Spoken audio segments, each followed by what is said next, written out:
Part 3, Chapter 13, Breath of Life, the unique possessors of Neshama on earth. The breath of life in Genesis 2 verse 7 is Neshama. God gave it to humans. Does it animate anything else? Yahveh formed humans out of dust, the most sterile part of the ground. He then breathed in the breath of life, the Neshama, a unique ingredient we will identify in the next chapter. The question is, who are the lone recipients of this gift of God? Let's first identify the biblical Hebrew for breath of life, because, as you will see, translations are anything but complete in this domain.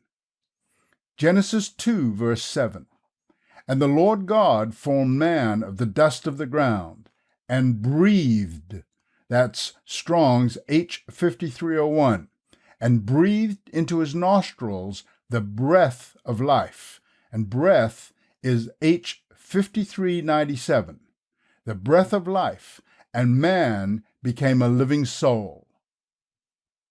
We have to take time and, step by step, look at the meaning of Neshama. In this verse, the KJV translators use the same English word for two different concepts. God breathed, Yifach, H5301, and the breath, Neshama, H5397, the breath of life. In Hebrew, these two words are distinct and grammatically unrelated. Here's Strong's entry for Neshama. H5397.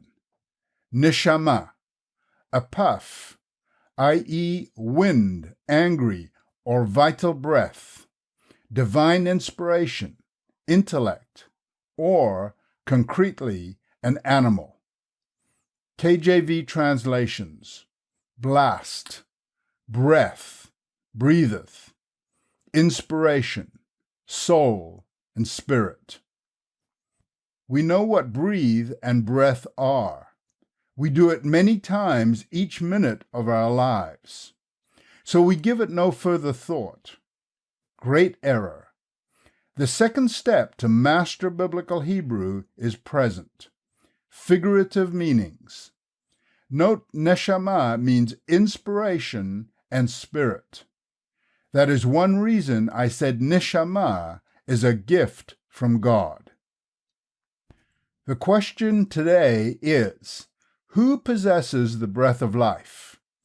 I believe Strong made a serious error in his entry for H5397 by referring to the Neshama as concretely an animal.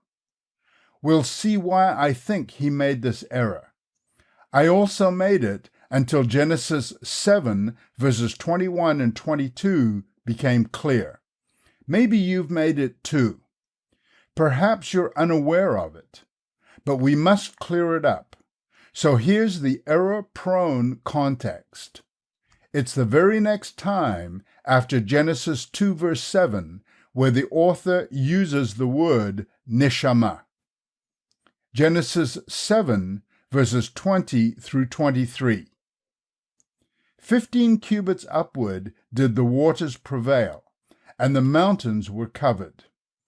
And all flesh died that moved upon the earth, both of fowl and of cattle, and of beast, and of every creeping thing that creeps upon the earth, and every man, all in whose nostrils was the breath, that's H5397, all in whose nostrils was the breath of life, of all that was in the dry land died. And every living substance was destroyed, which was upon the face of the ground, both man and cattle, and the creeping things, and the fowl of the heaven, and they were destroyed from the earth. And Noah only remained alive, and they that were with him in the ark. I've reproduced verses 20 and 23 to show you we're discussing the beginning of Noah's flood. Verse 22 includes Neshama. Does this verse include animals and every man? Or do animals possess Neshama? In Genesis 2 verse 7, God gave the breath of life, Neshama, to the first man. But had he already given it to the animals he created? Here's an image of verse 22 from the Interlinear Bible. I'm doing this so you can see the biblical Hebrew, because there's a massive problem that the KJV translators missed and didn't know what to do. You cannot see this in English. I checked the KJV, NIV, Modern English Version, Douay Rheims, and the Living Bible. They all say breath or breathed. Unfortunately, not one has translations for both Neshama and Ruach. My French Louis II is better. Respiration, souffle de vie. At least it attempts to translate both words. Interestingly, the new KJV has the breath with a footnote A, the breath of the Spirit of life. And there's a footnote A, Genesis 7:22, the Septuagint, the first Greek translation of the Old Testament, and the Vulgate, the official Latin translation, omit of the Spirit. The new KJV has two words here, breathe and spirit, as in the interlinear image above. Whereas the footnote indicates the Septuagint and the Vulgate omit of the Spirit. It would appear the KJV translators followed the Septuagint and Vulgate rather than the biblical Hebrew in Genesis 2 verse 7. You must ask yourself why the KJV translators omitted one of these words. I will explain this later. We're reading this verse to see if animals have neshama. If you skim it, as it is written, the answer appears to be yes. Animals do have neshama. But let's take another look, especially at the end of verse 21. And every man, colon. Notice the colon. The thought about man continues into verse 22. A better reading of Genesis 7:22 in the KJV would be, and every man, all in whose nostrils was the breath, H 5397, all in whose nostrils was the breath of life.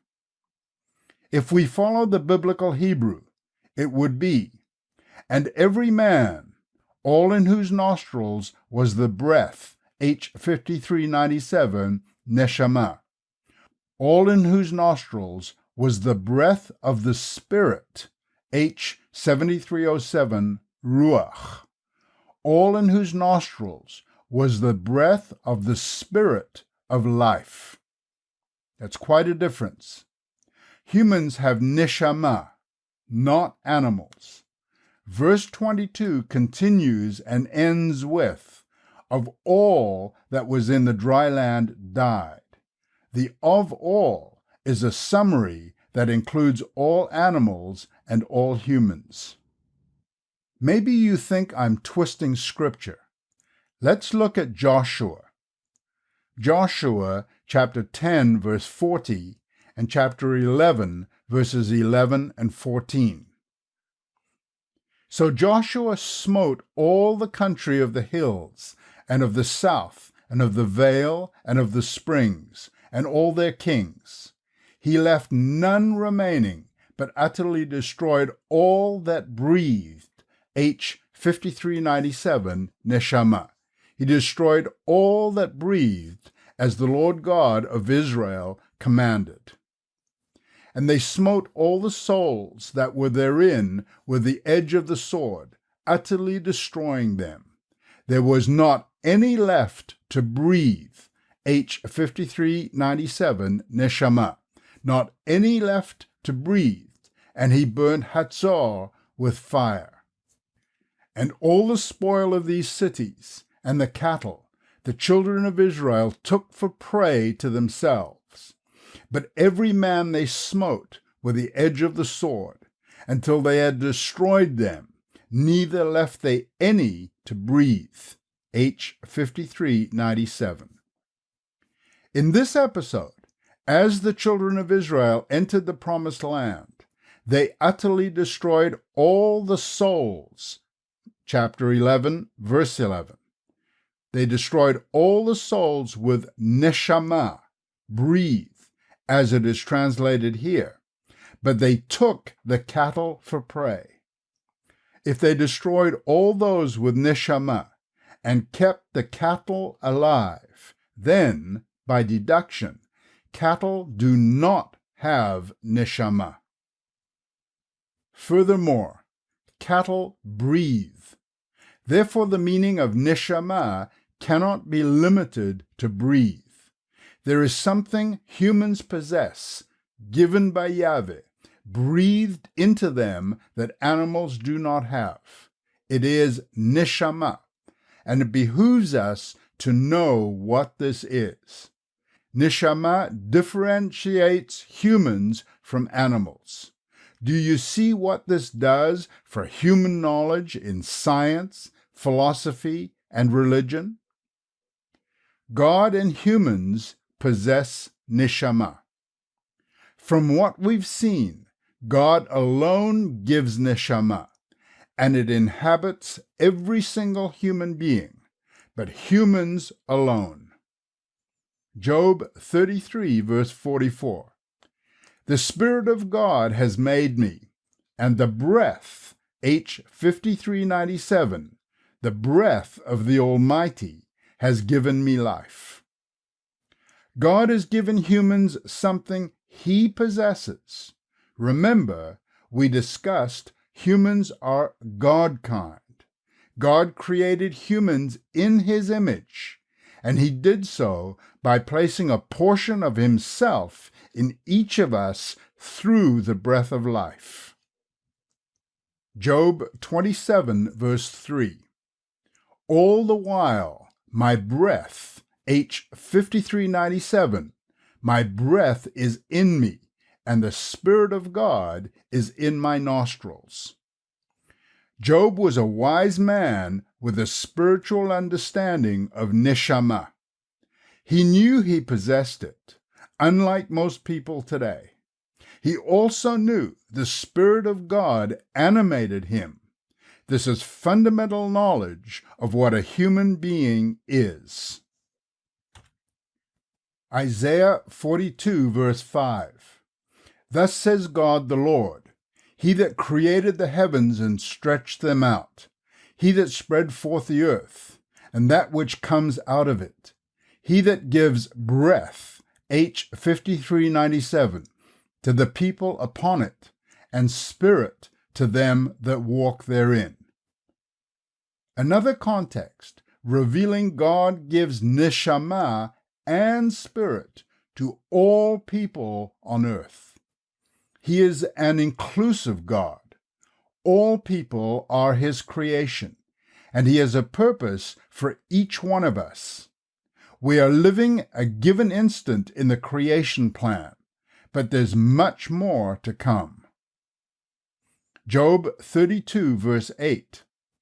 But there is a spirit in man, and the inspiration, H 5397, the inspiration of the Almighty gives them understanding. Both God and humans possess Neshama, and this verse states that Neshama, an immaterial essence, confers certain attributes associated with understanding on humans. That's what we'll see in the next chapter. Can you see how the English word breath is far short of expressing what Neshama really is? The Job 32 verse 8 translation, inspiration, is closer. As it says in the same verse, of the Almighty. I think a better translation of Neshama would be divine essence, the Almighty's breath. Psalm 150 verse 6.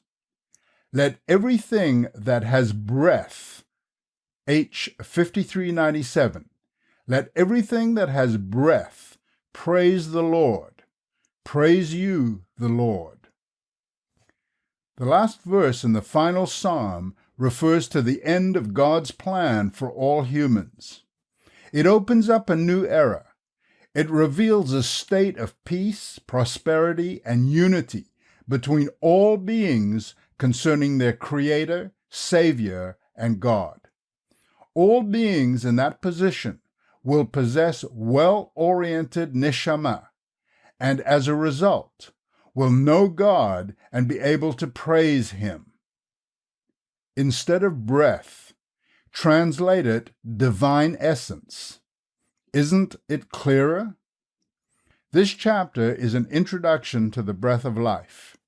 There remain many other exhilarating and revealing human aspects related to neshama. We have much more in common with God, being in His image, than you've realized.